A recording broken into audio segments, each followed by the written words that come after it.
కేటీఆర్ పై మండిపడ్డారు కాంగ్రెస్ ఎమ్మెల్యే రామ్మోహన్ రెడ్డి. షాబాద్ లో కేటీఆర్ అనవసరమైన మాటలు మాట్లాడారన్నారు. స్థానిక సంస్థల ఎన్నికల్లో ఓడిపోతామన్న భయం కేటీఆర్ లో కనిపిస్తోందన్నారు.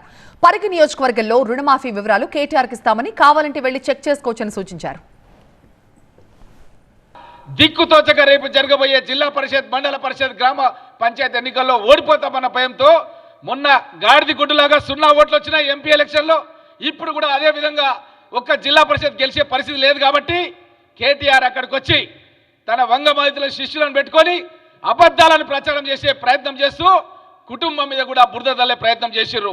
ఈ యొక్క కేటీఆర్, హరీష్ రావు కలిసి 1000 మంది సోషల్ మీడియా వాళ్ళని పెట్టుకొని సోషల్ మీడియాలో అభూత కల్పనలు ప్రచారం చేసుకుంటా ప్రజలను మభ్యపెట్టే కార్యక్రమం చేస్తున్నారు.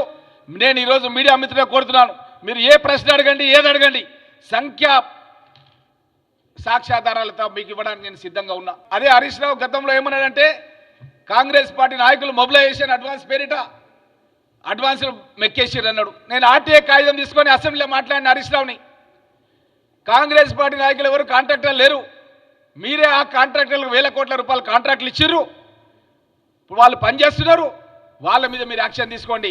మా దగ్గర ప్రాణైతే చెవెల లోపల ఎవరు లేరు, నేను పరిగి ఎమ్మెల్యేకి రాజీనామా చేస్తా అని చెప్పి ఆ రోజు ఛాలెంజ్ చేస్తే హరీష్ రావు దానికి జవాబు చెప్పలేదు.